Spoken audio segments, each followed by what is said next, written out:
I haven't had time to actually think about what it is to be free, what it means to be free, what it is to have this life back.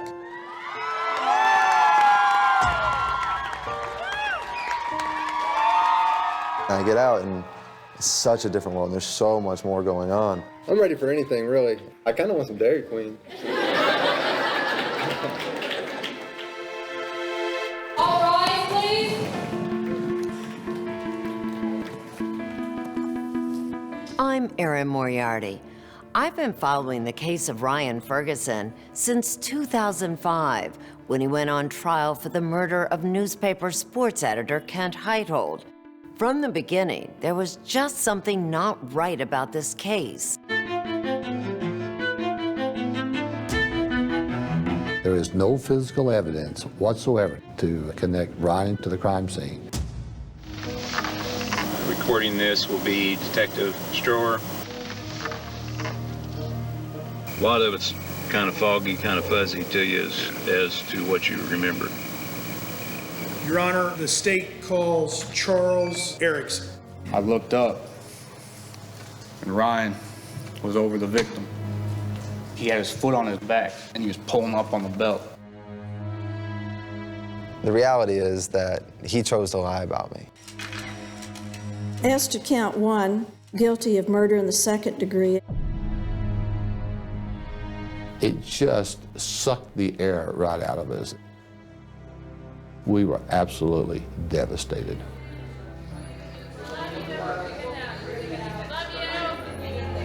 Ryan Ferguson never should have been tried for this murder.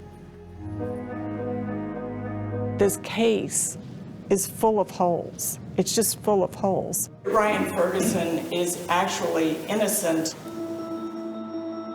I think I saw Ryan. It is. Oh my God, it's there. Oh my gosh, look at It cannot get better than that.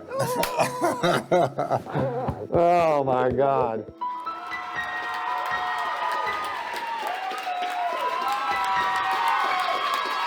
I think I've proven my innocence. I think most people in the world, in the whole world, can see that. End of story? Not yet. Not for Ryan Ferguson. It's very daunting. You don't know what you're doing in this world, and you don't know how to navigate it and operate in it. And not for his accuser. It was really easy for the police and the prosecutors to manipulate me. I'm angry. I'm angry at myself. I feel like I've been played for a fool, and I feel like I should be released from prison. I know that Charles Erickson is absolutely innocent. When you've got innocent people locked up, you've got the murderer still on the street. They need to find the real killer.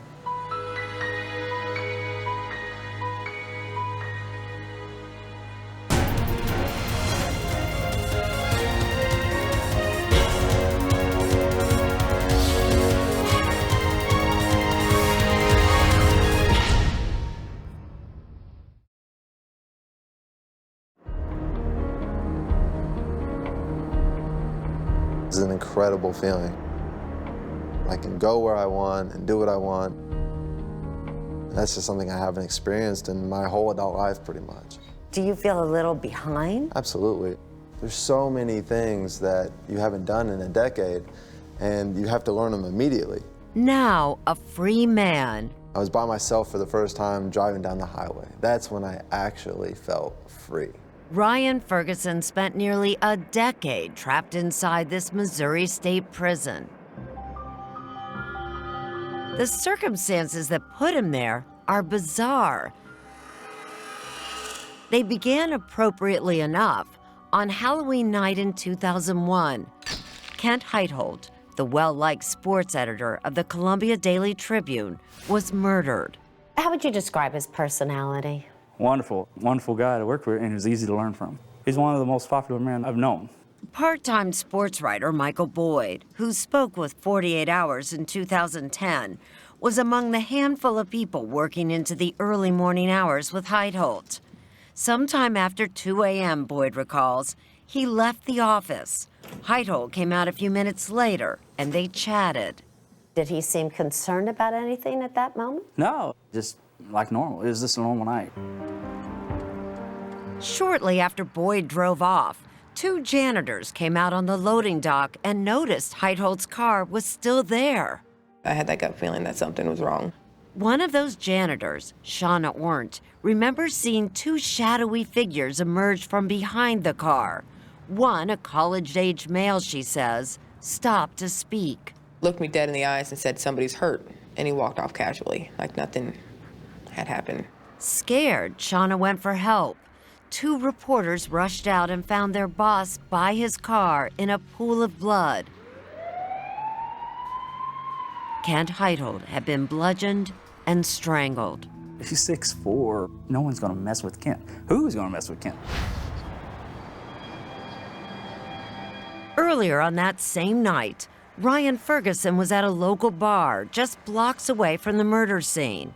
He and Chuck Erickson, another 17-year-old, had sneaked in together. We were there for approximately 2 hours, probably 11:30 to 1:30. I drove him home and went home myself. Did you have anything to do with the death of Kent Heitholt? Absolutely not. Whoever did kill Kent may have left clues. Police found hair, fingerprints, bloody shoe prints. They also spoke with the janitors. One could not provide a detailed description of the 2 men he saw, but the other, Shauna Ornt, did. Police released a sketch and fielded dozens of leads, all dead ends. It just doesn't seem possible that anybody could hurt him. And being as nice as he was, why? 2 years passed with no breaks in the case, and then a tip came into Crime Stoppers. Chuck Erickson told friends that he was having dreamlike memories of the crime. He soon found himself in a police interrogation room. It's just so foggy, like I could just be sitting here fabricating all of it. He didn't seem to know many details, Can you tell me exactly where this happened? even when they took him to the crime scene. The parking lot is right there. Does this look familiar to you?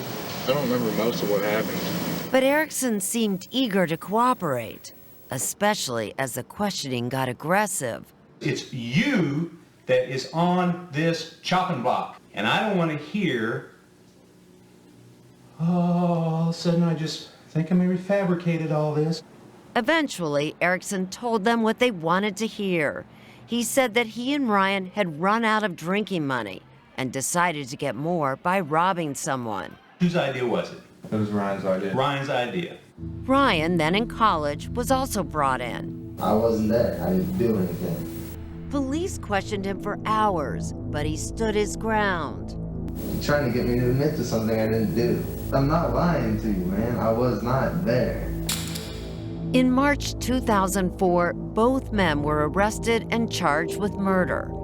Erickson took a plea, 25 years, and agreed to testify against Ryan. It's beyond comprehension that Ryan could ever be in this situation. Ryan's father, Bill. It just tears at your heart. When Ryan stood trial a year later, Is the state ready to proceed? Chuck Erickson, the once seemingly confused teen, Would you raise your right hand, please? had become a polished witness. He had been allowed to study police reports and crime scene photos. I'm just doing this because I know it's the right thing to do. The story Erickson told was riveting and revolting. And I hit him. You hit it just like that? Well, I hit him harder than that. How'd you hit it? I hit him like that. After he hit him with a tire tool, Heitholt fell to the ground, Erickson said. Then Ryan turned Heitholt's belt into a weapon. He was down here and he had a belt, and he had his foot on his back, on the victim's back, and he was pulling up on the belt like this.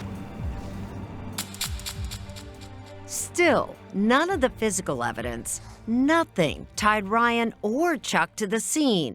You're talking here about a very messy crime, and yet there's no physical evidence that connects them to the scene. If I've got physical evidence at the scene, that's great, but I can't prosecute this case if there is no physical evidence. Boone County prosecuting attorney at the time, Kevin Crane, spoke to 48 Hours in 2005.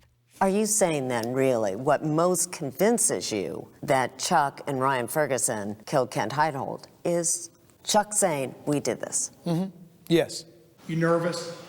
Shauna, the janitor who helped police create the sketch, said she couldn't identify either man. You may call your next witness. But Prosecutor Crane had a trump card. Jury, Trump. Trump, a convicted sex offender, was the janitor who told police he couldn't describe the men he saw at the crime scene. And yet at Ryan's trial... If you see the individual, would you point to that individual, please? Yes. Trump claimed his memory had been jogged by the arrest photos in the newspaper. I recognize the two pictures. I've seen these two faces before at the Tribune that night that Kent was killed. With 2 eyewitnesses against him, Ryan Ferguson was doomed. He was found guilty and sentenced to 40 years. Bill Ferguson is convinced his son is innocent, and shockingly, that Chuck Erickson is too. The police did a great job of talking somebody into a crime they did not commit. He believes Erickson was strong-armed by police into giving a false confession. One day, Chuck's gonna wake up in his cell and go, oh my gosh, what have I done?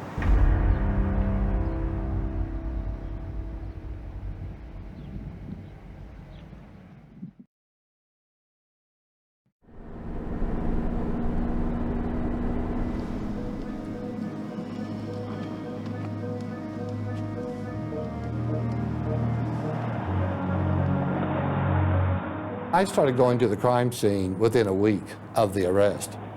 Bill Ferguson was determined to prove his son's innocence. After Ryan was sent to prison in December 2005. I'd go down at 1:30. I'd stay down until 3 o'clock. Bill spent night after night in the parking lot where sports editor Kent Heitholt was attacked and killed. How many times have you gone down to the crime scene? 40 or 50 at least. Ryan Ferguson's appeals all failed. And then in 2009, a new attorney came on board. Kathleen Zellner is a tough Chicago lawyer with a reputation for winning freedom for the wrongly convicted. She agreed to take Ryan's case pro bono. What is the best way to describe Ryan Ferguson's case? The analogy I think of is that he's in quicksand and I'm trying to grab a hold of him. Once you're convicted, the system works completely against you. It just becomes overwhelming to find evidence that a court will accept. Soon after she took on the case, she got a break. Out of the blue, Ryan received a mysterious letter from his accuser. He says, Ryan, have your lawyers come speak to me the next time that they're down here. Zellner quickly paid a visit. May I call you Chuck? Mr. Erickson or Charles. Mr. Erickson. I don't go by Chuck. Okay. She videotaped Charles Erickson as he read a prepared statement. Things happened much differently than I had previously stated. I could not accept in my conscious mind that I was the sole perpetrator. 4 years after his testimony put Ryan behind bars, Erickson had a change of heart and told Zellner that he had lied. Erickson said he was the one who committed the murder. I beat the victim, Kent Heitholt, until he was on the ground. Then I took his belt off and strangled him with it. Erickson even said that Ryan tried to stop him. I regret now that I put an innocent man through that. He didn't deserve it. But Erickson's new story still put Ryan at the crime scene. Ryan was actually the one who pushed me off of the victim. He's exonerated you by saying you had nothing to do with the murder, but he has said you were there. Isn't there a problem? I believe he thinks that he committed the crime. My personal belief is that he didn't. You don't even think he was there either. I don't think he was there. I know I wasn't there. Erickson's new story is a problem, but all that matters to attorney Kathleen Zellner is that his statement gives Ryan a new opportunity for an appeal. I made up what I said about Ryan being on top of the victim. I lied about him strangling the victim. That was a lie. Ryan never touched the victim.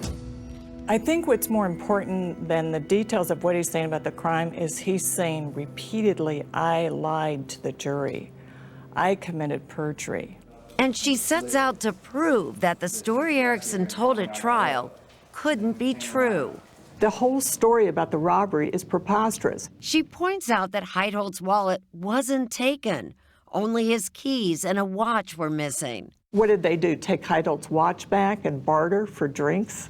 Erickson had also claimed that he attacked Kent Heitholt with a tire tool. How'd you hit him? I hit him like that. But that's not consistent with the evidence, says Dr. Larry Bloom, a forensic pathologist hired by Zellner. The tire tool would not really fit the injuries at all. A heavy tire tool would have left skull fractures, says Dr. Bloom. The victim had none. There were no skull fractures associated with any of the outward injuries that were present. Dr. Bloom says Heitholt's wounds are more consistent with a two-pronged tool, like this nail puller. In a defensive posture with the hands up, it would cause two parallel marks on the skin in this fashion. There were several on Mr. Heitholt's forearm, wrist area, back of the hand, I believe. Bloom estimates that the struggle lasted about 6 to 8 minutes. That's important because Zellner says that means police overlooked a potential suspect. Michael Boyd, the part-time reporter, puts himself at the scene very close to the time the crime was reported. Boyd says he left the lot around 2:20 a.m., only 6 minutes before 911 was called. What was the last thing Kent said to you? I can't remember the exact words of what he said, but it was just more lines, "See you later," and I thought it would. What do you think happened to him? I don't know. In this 2010 interview, Boyd told us that he returned to the parking lot later that night after learning about the crime. This appears to be him in a crime scene photo. He cooperated with detectives who interviewed him briefly. He denies having anything to do with Heitholt's murder. Did you fight with Kent that night? Did you have anything to do with his murder? No, ma'am. No, ma'am. But Boyd, the last known person to see Heitholt alive, was never subjected to a thorough investigation. Did the police ever check your car, check your clothes, ask you to take a polygraph? No, they never asked me to do Ask for anything. DNA, fingerprints? No. Nothing? Nothing, not a thing. Zellner says police didn't consider Boyd a suspect because they just assumed the white men the janitors saw were the killers. We are going to establish that Ryan Ferguson is actually innocent of the murder of Kent Heitholt. In 2012, she was hoping to convince a new judge that the wrong man went on trial. So this is the whole ball game. This is it. All rise. It's as if we're retrying the case.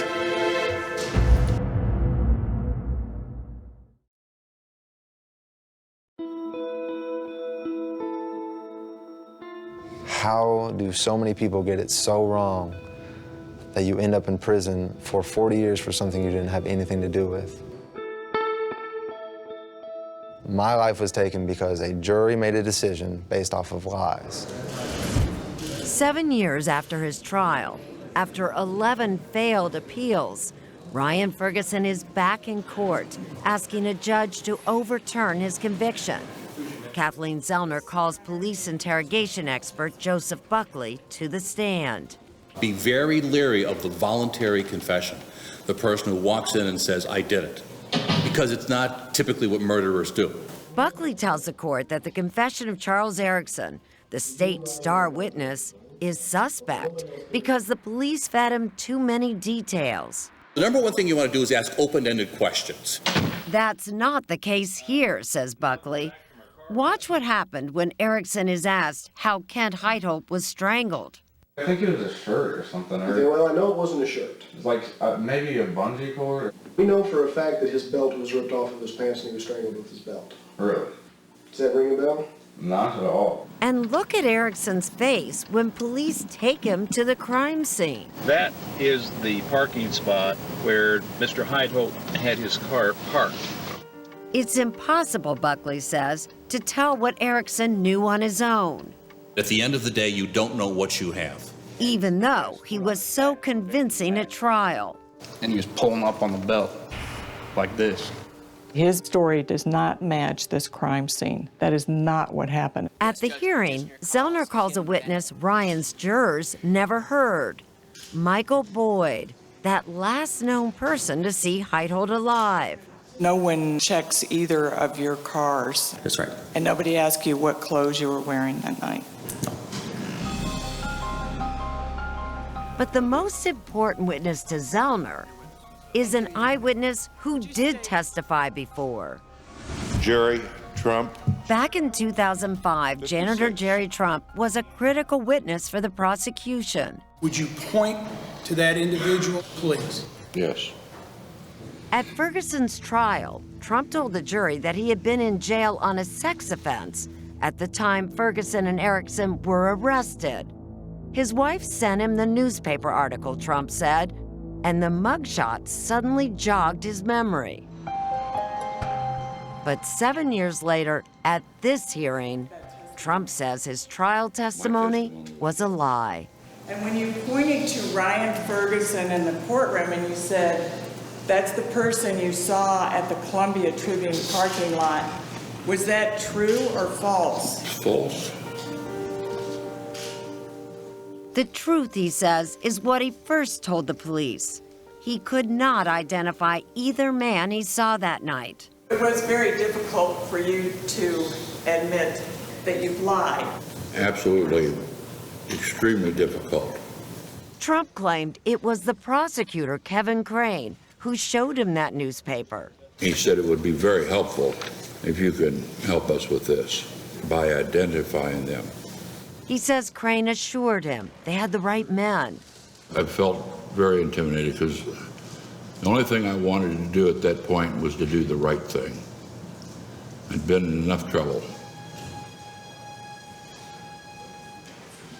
But after trial, Trump says he was haunted by what he did. This time, when he points to Ryan, it's for a very different reason. I'd like to have forgiveness from Ryan and his family. I couldn't even move. I couldn't hardly think. But I did feel sorry for the man because you can just see the pain that he's been dealing with. He has a conscience.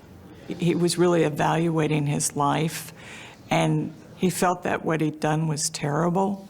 Kevin Crane, now a judge, also takes the stand, and he denies trying to influence Trump's testimony in any way.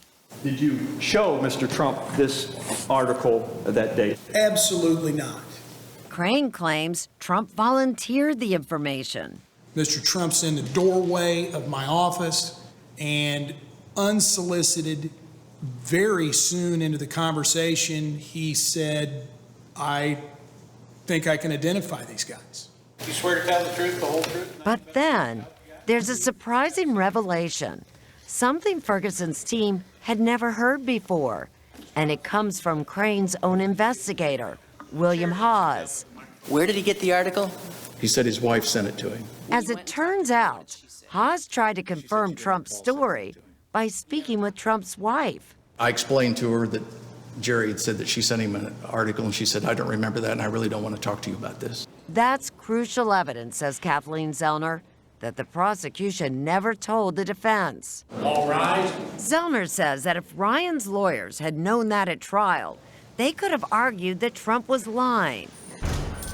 Finally, the court is about to hear from another witness whose story has changed. I think it was a shirt or something. Again. He was down here and he had a belt. And again. I beat the victim, Kent Heitholt, and I took his belt off and strangled him with it. What will Charles Erickson say to this judge? Logically, nobody should believe anything that I say because I'm a liar.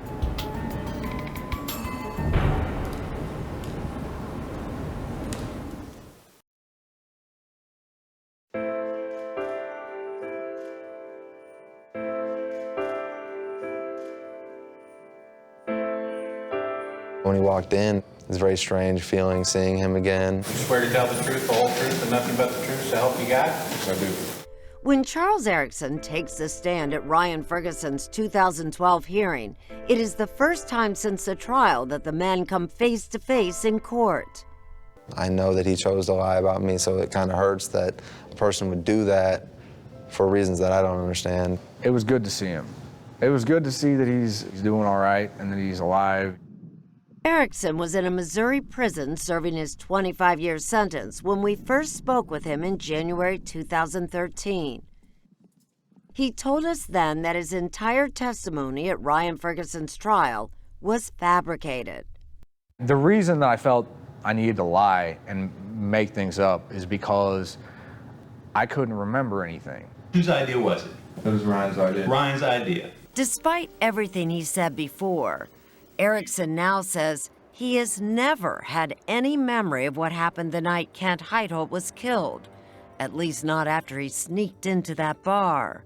Do you remember leaving the club? No, I don't remember leaving at all. Do you remember driving home? No, I don't even know if Ryan took me home. What's the next thing you remember? I remember waking up in the morning and having to go to school. Erickson's use of drugs and alcohol as a teen is well documented.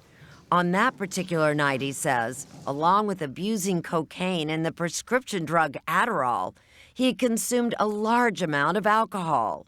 I remember drinking green drinks. I remember being pretty intoxicated. Did you find any blood on your clothing when you woke up? No, I had no blood on my clothing. I had no injuries. I had no murder weapons. Was there anything through that day that made you think that you had been involved in a horrific murder? No. And yet, a full 2 years later, after reading an article about the unsolved murder, Erickson suddenly became convinced, almost obsessed with the idea that he might have done something terrible during his blackout. I read there were 2 white guys there, 2 white kids. I saw the picture in the paper, which is a sketch, and it looked like me. But I just realized I couldn't remember what I'd done that night.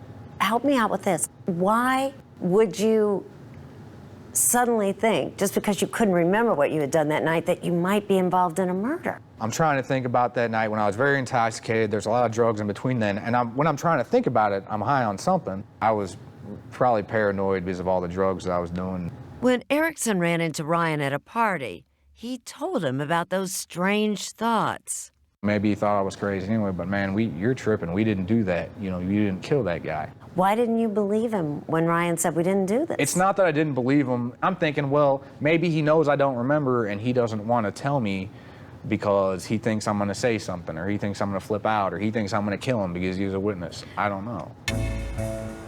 It was an anonymous call to police that landed Erickson high on marijuana, he says, in that police interrogation room. I don't remember a lot of this. Erickson spoke to detectives hoping for answers. I think I just blacked out. Instead, attorney Kathleen Zellner says they were focused on finally closing the case. Here's a kid that, for whatever reason, is trying to involve himself in this. I'm going to be point blank with you, pal. And they've got the perfect person to manipulate, bully, mold his testimony. I'm going to start talking, and you're going to start listening. Because he's a kid with a drug and alcohol problem. Do you understand me? Yes. And so they start working on him.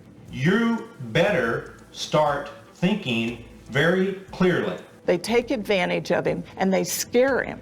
Erickson began to panic, he says, when detectives claimed that Ryan was about to turn on him, and Erickson would take the blame. Ryan's going to talk. Don't let Ryan tell a story for you. I was scared that he was putting it on me, and I created this story basically to cover myself, and I did lie. I lied. He stuck with the story and even began to believe it, he says, when he was shown police reports like this one, which states that a schoolmate, Dallas Mallory, saw him that night. At one point, Dallas Mallory is telling him that he saw me fleeing the scene and that Ryan was with me. But in 2005, Dallas Mallory told us he didn't see Erickson at the scene, although police pressured him to say that he did. I was in tears, scared, shaking. Why were you scared? Because I didn't know what was going on. They were saying that I could be charged with murder because I was with him. I was not with him at all. Attorney Zellner says Erickson was duped by investigators. He didn't realize that Dallas Mallory had said, no, I was pressured by the police into saying you were there. He didn't realize that Ryan was not plotting against him. So he was completely misled about the evidence prior to entering his guilty plea. 4 years after the trial, a sober Erickson began to have serious doubts about what he did. It's really hard to admit that you really screwed somebody over. That's why, he says, he spoke to Ryan's lawyer in 2009 and took full responsibility for the crime. I could not accept in my conscious mind that I was the sole perpetrator and aggressor. But even that was a lie, he says. I thought that the only way I could help Ryan was to say that I'd done everything. He didn't know what I was going to do. He tried to stop me. Erickson says the real truth is what he tells the court at the hearing in April 2012, that he doesn't know what happened that Halloween night and never has. I don't want to die, knowing that I did the wrong thing. Good afternoon, Mr. Erickson. How are you? In cross-examination, a lawyer for the state challenges Erickson's credibility. You've testified in trial in front of a jury under oath and said you did it. Yeah, because I had to save my ass. Are you saying then you remembered and no, you don't today? No, I'm just good at making stuff up. Am I telling the truth now? I'm telling you the truth now. Do I expect you to believe it? No, I don't expect you to believe it. More important, this judge doesn't believe him. He rules that Erickson was more credible at the original trial and upholds Ryan Ferguson's conviction. It just really made me feel like there was no hope for Ryan. That was 2012. A lot has changed since then. I feel like there is some light at the end of the tunnel, and it feels really, really good.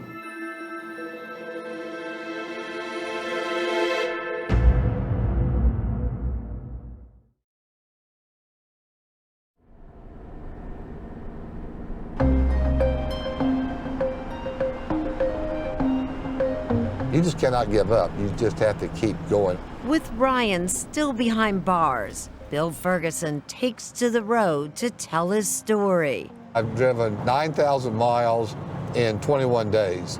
Doing this is like a four-wheel billboard. He creates a free Ryan Ferguson Facebook page where supporters pose with signs. We have thousands and thousands of supporters all over the world. He continues to have great ideas and continues to do everything he can to help prove my innocence. All rise. Ryan is hanging his hopes on yet another hearing, this one in a Missouri appellate court. May it please the court. In September 2013, attorney Kathleen Zellner argues for his freedom. There is no evidence left in this case. So let's get to the legal issues. These judges, well-versed on the case, seem particularly concerned about the evidence used against Ryan at trial.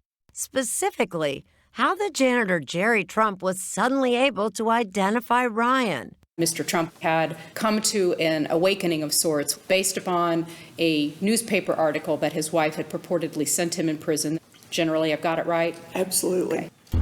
But prosecutors knew that Trump's wife couldn't recall ever sending that newspaper and kept that crucial fact from the defense. I believe that there was an effort to conceal anything exculpatory that might have led the defense to question the identification. Thank you, counsel. If you cannot get the conviction vacated at that stage, you're at the end of the road. For 2 months, Ryan's parents anxiously looked for a sign of the decision. The waiting, it's agonizing. And then on November 5th, I think I saw Ryan. Oh my God, it's there. Oh my gosh. The decision is unanimous. Convictions are vacated. The judges ruled that Ryan did not get a fair trial and set aside his conviction. It's been a long, long road.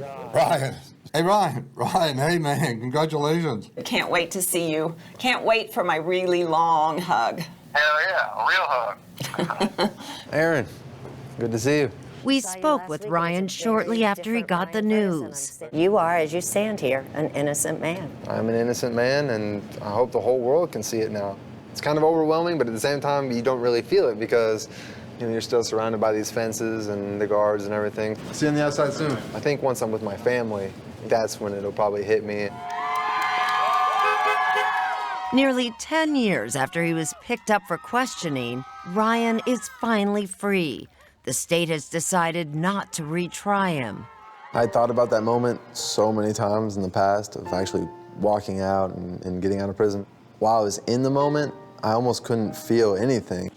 And then I get out and we drive away from the prison. I'm just thinking, this is what it's like to drive with my family on a road. My first glimpse of him, he just looked so vulnerable, so small. I mean, he just reminded me of, when he was a little kid. And I just remember standing there just on the verge of tears, not being able to really control my emotions in that moment. The amazing thing is, 1 hour later, he's doing the press conference. To get charged for a crime you didn't commit, it's incredibly easy. To get out of prison, it takes an army. He was just so cool and so articulate. You must have been very proud. Oh, very proud. You're even emotional thinking about it. I am, yeah. Is it over? No, not at all. It's not over because he lost 10 years of his life. Ryan Ferguson has filed a civil suit against the police and several investigators. There has to be accountability for all of these people. Ryan Ferguson may be free, but the mystery remains. Who killed Kent Heitholt? What evidence exists today that could be tested or examined that might lead to solving the case? There's 7 unidentified prints on the car. There's a big palm print and there's a thumbprint on those papers that have Mr. Heitholt's blood on them. And the people that were right there that they haven't eliminated. People like Michael Boyd, says Zellner, that last known person to see the victim alive. Boyd has always denied any involvement, but even the appellate judges raised questions about Boyd's past testimony. In November 2013, the police issued a statement saying they would follow up on any new leads or information. But how can they investigate in earnest while Charles Erickson is still serving time for Kent Heitholt's murder? You haven't heard from Columbia Police. You haven't heard from any investigator taking a new look at the case. Nope. 3 months after Ryan left prison, we sat down again with Charles Erickson. Erickson would like to withdraw his guilty plea. After all, the only evidence linking him to the crime is his own confession, which he says is a false confession. Charles, as you sit here today, do you think you had anything to do with the death of Kent Heitholt? No, I don't. But you've admitted that you lied at trial. Why should people believe you now? All I can really ask is to look at the evidence. They should look at the first interrogation tape, and you can see how it happened. And while he still has no memory of the night, he says, the unidentified prints are proof that neither he nor Ryan had anything to do with the murder. What should happen to you now? I feel like I should be released from prison. I try just to take it day by day and work on improving myself and educating myself and work on trying to get out of prison. But it's not going to be easy. He may have waited too long to file for some legal procedures. Still, he has the support of a dedicated Facebook page and even Ryan Ferguson. I know he had nothing to do with this crime. I took him home, he went to sleep, there's just no way. But Charles knows that some people may never forgive him. I apologize. Obviously, I don't think that there's anything I can say to console anybody. I've given the Heitholt family false hope, and so I can't imagine the pain that I've caused them. You have a family too. Has it been tough on your family? Incredibly. incredibly. My mom, my dad, they come and see me whenever they can. I'm just glad that they support me and they want me to get out. What do you want people to know about you? What do I want people to know about me? I want people to know that I'm not crazy. I want people to know that sort of just the whole story.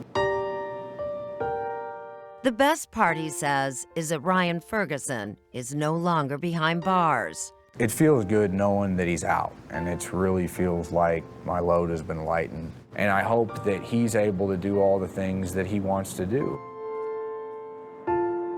Are you bitter? I am bitter, but I try to take that negativity and I turn it into, a positive action. I still have to pinch myself every day, and I just love being able to watch him doing normal things. Ryan now has a girlfriend, Micah Kane. I have helped with the Facebook page and the website. A key supporter whom he got to know through letters while he was still in prison. It was kind of shocking at first when we got out because it was just chaos. She's there on a day-to-day basis. Like, here's how you turn on your phone, and here's when you need to get up, and here's how you get on the airplane. So it's incredible. She's been amazing, and I'm so grateful to her. We're just excited to get some normalcy in our life. It'll be a new beginning for both of us.